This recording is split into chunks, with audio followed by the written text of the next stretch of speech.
नमस्कार, मैं मनीष आनंद और आप देख रहे हैं जनहित न्यूज़ दरभंगा। विशेष संवाददाता नासिर हुसैन की एक रिपोर्ट। न्यायाधीश नीरज कुमार की कोर्ट ने एक महिला के साथ जबरन शारीरिक संबंध बनाने के आरोप में केवटी थाना के कराधीन अभियुक्त कन्हैया ठाकुर की जमानत की खारिज।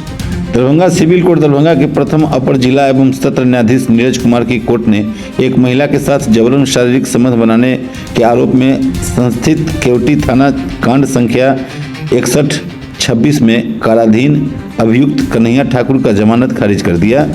पीपी अमरेंद्र नारायण झा ने बताया कि थाना प्राथमिक संख्या 221/225 में आशुतोष कुमार पर जानलेवा हमला करने के आरोप में 4 अप्रैल 2026 के काराधीन अभियुक्त हिमेश कुमार उर्फ हिमेश सैनी की नियमित जमानत आवेदन कुमार की कोर्ट ने खारिज कर दिया है। सोमनाथ मंदिर आस्था के साथ गौरव का प्रतीक सोमनाथ अमृत महोत्सव भारतीय शौर्य का ज्वलंत प्रमाण डॉक्टर गोपाल जी ठाकुर। दरभंगा सोमनाथ मंदिर के पुनर्निर्माण को 75 वर्ष पूरे होने के अवसर पर देश भर में आयोजित सोमनाथ अमृत महोत्सव की 140 करोड़ भारतवासियों के सांस्कृतिक पुनर्जागरण का प्रतीक है। सोमनाथ मंदिर न केवल हमारी आस्था का प्रमाण है बल्कि इसकी ध्वजा इस बात का संदेश है कि भारत की सांस्कृतिक विरासत को ताकत के बल पर समाप्त नहीं किया जा सकता। भारतीय जनता पार्टी के सांसद सह लोकसभा में पार्टी सचेतक डॉक्टर गोपाल जी ठाकुर ने सोमनाथ अमृत महोत्सव के अवसर पर अपनी शुभकामना संदेश में कहा कि विदेश आक्रांताओं के द्वारा किए गए असंख्यक आक्रमणों के बावजूद हर बार पुनः उठ खड़ा हुआ सोमनाथ मंदिर इस बात का प्रमाण है कि सनातन संस्कृति को क्षति पहुंचाने की जितनी कोशिशें हुई वह उतनी ही अधिक भव्य से उठ खड़ी हुई है। इस दिव्य मंदिर के उज्जवल शिखर पर लहराता भगवा ध्वज हमारी संस्कृति की अविरलता, अटूटता और अमरता का जीवंत प्रमाण है। सांसद डॉक्टर गोपाल जी ठाकुर ने सोमनाथ मंदिर की ऐतिहासिक तथा पौराणिक मान्यताओं को भारत में सांस्कृतिक राष्ट्रवाद तथा भगवा जन जागरण का प्रतीक बताते हुए कहा कि भगवान श्री सोमनाथ महादेव से प्रार्थना करते हैं कि वे समस्त देशवासियों के जीवन में विघ्न बाधाओं का नाश कर उन्हें उन्नति और समृद्धि का आशीर्वाद प्रदान करे। देश स्तर पर सोमनाथ अमृत महोत्सव आयोजित किए जाने के लिए भारतीय जनता पार्टी केंद्र की एनडीए सरकार की जमकर सराहना करते हुए कहा कि अपनी शौर्य गाथा की जानकारी को अगली पीढ़ी को हस्तांतरित करना ही निश्चित एक प्रेरणादायी पहल है। बिहार सरकार मंत्री श्रवण कुमार से मिले सांसद। ग्रामीण विकास विभाग से संचालित योजनाओं पर चर्चा। मंत्री से मिलकर सांसद ने मनरेगा और आवास योजना पर की चर्चा। ग्रामीण क्षेत्रों के विकास से मनरेगा योजना बनेगा वरदान, डॉक्टर गोपाल जी ठाकुर ने कहा। दरभंगा केंद्र सरकार व अन्य राज्य के ग्रामीण विकास विभाग से संचालित योजनाओं के सफल संचालन के लिए सरकार तत्पर है। गुणवत्ता तथा पारदर्शिता के साथ इन योजनाओं का लाभ ग्रामीण क्षेत्रों के लोग को उपलब्ध कराने के लिए सरकार के द्वारा अनेक पहल तथा प्रयास किए जा रहे हैं। ग्रामीण विकास से संबंधित योजनाओं में लूट खसोट की संस्कृति पर हर हाल में पूर्ण विराम लगाने, ऐसे अधिकारियों एवं कर्मियों को चिन्हित कर उन पर कार्रवाई करने के लिए बिहार सरकार किसी भी स्थिति में समझौता नहीं करेगी। दरभंगा जिला में ग्रामीण विकास विभाग से जुड़े प्रधानमंत्री आवास योजना, मनरेगा जैसी योजनाओं के 100% लक्ष्य का अनुपालन सुनिश्चित किया जाएगा। सांसद सह लोकसभा में भाजपा सचेतक डॉक्टर गोपाल जी ठाकुर ने सोमवार को बिहार सरकार के ग्रामीण विकास मंत्री श्रवण कुमार से उनके मंत्रालय कक्ष में मुलाकात करने से बढ़ उपरोक्त बात की।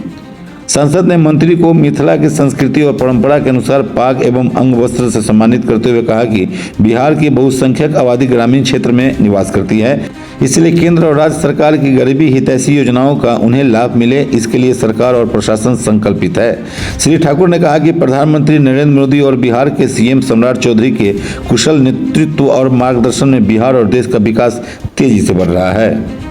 वहीं कामेश्वर सिंह दरभंगा विश्वविद्यालय उप डाकघर में डाक विभाग विभिन्न बचत योजनाओं का प्रचार प्रसार कर रही है।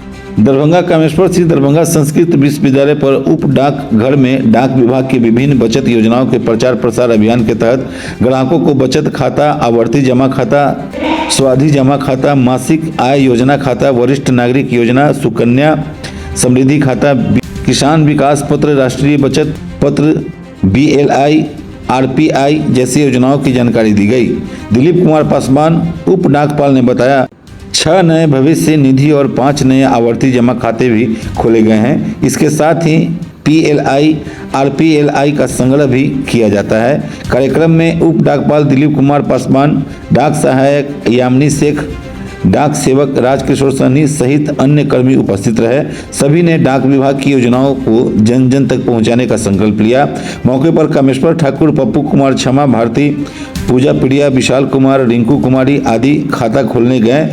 PLI RPL का संग्रह भी किया जाता है। वहीं दरभंगा विश्वविद्यालय संगीत एवं नाट्य विभाग ललित नारायण मिथिला विश्वविद्यालय में संगीत एवं नाट्य के छात्र के बीच नाट्य कला के पाठ्यक्रम, उच्चारण और स्वर के उतार चढ़ाव के महत्व का मूलभूत बारीकों से परिचित करवाने हेतु साधारण व्याख्यान का आयोजन किया गया, जिससे विषय विशेषज्ञ थे वरिष्ठ रंगकर्मी हेमेंद्र कुमार लाभ। श्री लाभ इसी विभाग से पूर्ववर्ती छात्र और शिक्षक भी रह चुके हैं।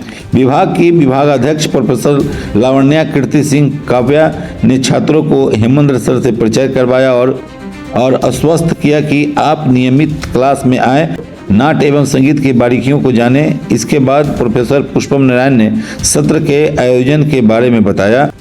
डॉक्टर पुष्कर कुमार झा ने आगत अतिथियों का स्वागत किया तथा डॉक्टर अभिषेक स्मिथ ने धन्यवाद ज्ञापन किया। विशेषज्ञ हेमंत कुमार लाभ ने अपने अनुभवों के आधार पर छात्रों को नाट्य में भारतेंदु युग, प्रसाद युग और आधुनिक युग के नाट्य और उसके विकास पर चर्चा में कर्म में अंधेरी नगरी, अंधा युग और आषाढ़ के एक दिन को मुख्य रूप से रेखांकित किया। 3 अप्रैल 1868 को बनारस में पहली बार शीतला प्रसाद त्रिपाठी कृत नाटक जानकी मंगल का मंचन हुआ। इसे हिंदी रंगमंच का पहला नाटक माना जाता है। इसके साथ ही पेशेवर रंगमंच की शुरुआत हुई। श्रेय पारसी रंगमंच को कहा जाता है, जहां राधे श्याम कथावाचक और आगा हस्त्र कश्मीरी ने अपना विशेष योगदान दिया था।